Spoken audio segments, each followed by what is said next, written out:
Hi, my name is Paul Money from Smart IP. Today I'm going to be outlining for you the award-winning IP Office system from Avaya. This is the main chassis, which is called the 500V2. On the front of the chassis there is 4 slots. Each slot can hold an expansion module card. Each card can have different functions. This, for instance, is called the combo card. The combo card will give you 6 digital ports, 2 analog ports, and 4 CO ports. Okay, we're going to go over the back of the 500V2. Starting from the very end here, this is where the power goes into the system. Then we have a slot for the system SD card. The SD card is what will store all of the operating system functions, and that's all the storage for the system. Beside that slot, there is another optional SD card that can be used for additional voicemail storage. Beside that, we have an external port, which can be used for a relay. Beside that, we have an audio port, which can be for your music on hold. Beside that, we have an RS-232 port, which can be used for if you need to connect to the system via a serial port. Next to that, we have a LAN and a WAN port. The LAN port would be for the primary configuration. The WAN port can be used for things like if you have SIP connectivity to the system. Beside that, there's a series of 8 ports which house an expansion module.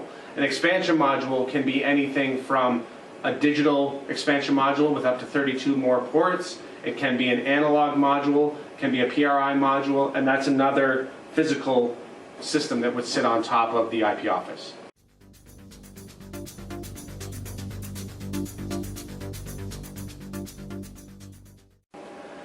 To go over some of the functionality of the phone itself, starting on the left-hand side here, we have a speaker button, which will just, when a call is coming in, you can answer it via speakerphone.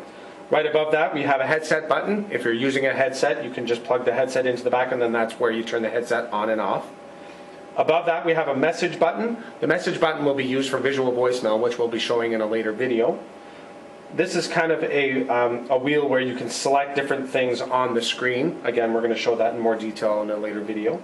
Beside that is the phone button. The phone button is kind of an escape button. So if you're on any of the menus inside of the screen, you can hit that button and it'll take you right back to the main screen. Below that, we have a volume control, which controls the volume both of the headset as well as when the phone is ringing, you can control the volume of how loud the ringtone is. Below that, we have a mute button, which will mute the caller, or sorry, mute yourself so that you can't hear, the caller won't be able to hear you.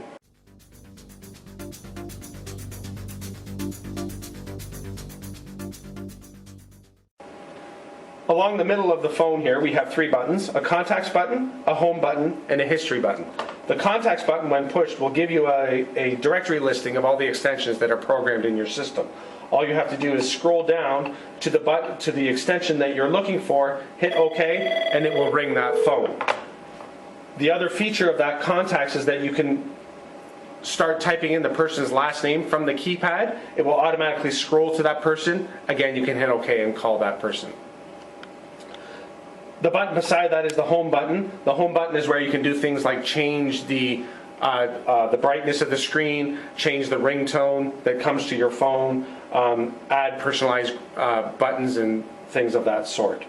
Beside that button, we have a history button. That gives you a call history of every call coming in, calls that you've made going out, and it'll give you all that information, the time and date that that particular call happened. Up above that, we have the message button. The message button is for visual voicemail.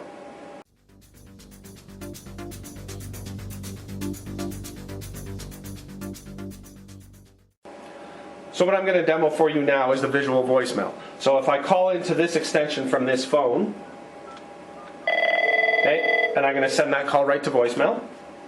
Your call has been answered by Avaya IP Office. Extension 6011 is not available. To leave a message, wait for the tone. When finished recording, press pound for more options. Otherwise, for assistance, press 0 now. Record at the tone. Test message 1, 2, 3, 4. This is a test message. So you'll notice now that I've left that message, the message waiting light automatically came on this phone, and also the message button lit up in red as well to let you know that you have a message. So now if I push that button, this is called visual voicemail. So it's asking for my password that I put on this extension. And it gives me a menu. Visual voicemail meaning the only actual voice that you hear will be the message itself. You can visually see all the different things inside of your mailbox without actually having to hear the voice prompts. So the first menu there is listen. So listen, it's showing that I have 1/0/0. 1 meaning I have one new message, no old messages, and no saved messages. So if I go into OK to listen to that message, it'll show me that extension 6011, which is this phone, has again a new message because it's signified by the 1. So if I hit OK again, it will show me that extension 6009, which was this phone, left me a message at this time and this date. Okay, so it shows you exactly when the date and time was that that message was left.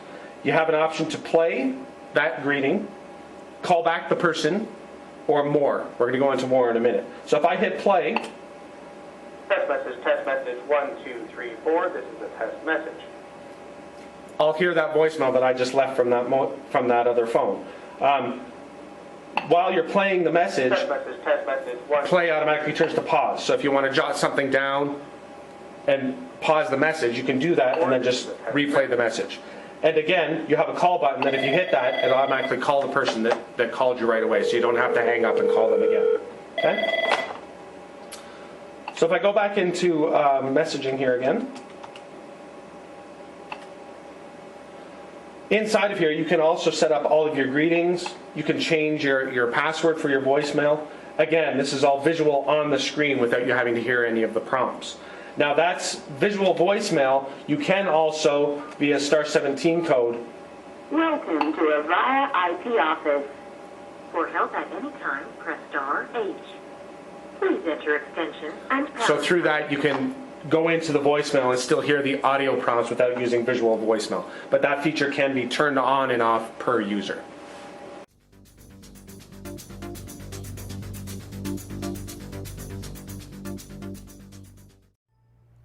In order to manage the IP Office system, we use this utility referred to as the IP Office Manager.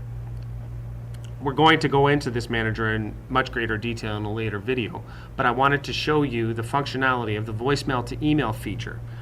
In this case, we are looking at extension 6022, and as you can see in the voicemail email field, I have entered my email address. What this will do is whenever extension 6022 receives an email, they will get a notification email directly to their mailbox saying where the message is coming from, and as well as the date and time they receive that message.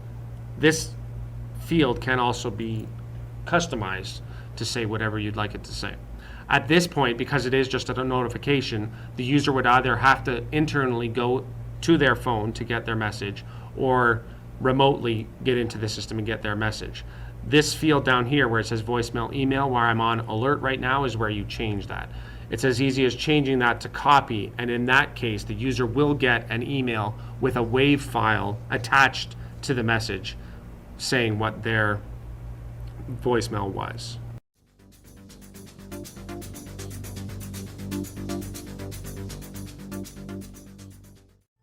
To give a brief overview of the licensing for IP Office, each license is added to the system based on the serial number for that system. So that license will only work for this particular system. In this case, if we wanted to add a license, under the manager here, we'd highlight license, right click and say new, and then the license will give you a generated key that you would add to this field. And once you hit OK, it will automatically show you A, what that license is, and B, whether or not it's valid. Some licenses do expire. As you can see, I have a license here that's now obsolete because it was for an upgrade. To give you an example of a licensed feature, if we go back into extension 6022 here, under profile, I can drop this down and we have a different user functionality. Each one of these is a licensed feature. In this case, if I were to choose a power user, that gives them the ability to do all of these features. If I use a basic user, you'll notice that all those features go away and they will not be able to use those features. So that's what a licensed feature is. For example, one of the features here is called a soft phone. This is the soft phone application, which basically will give you the functionality of your phone just on your laptop or desktop, just wherever the software happens to be loaded.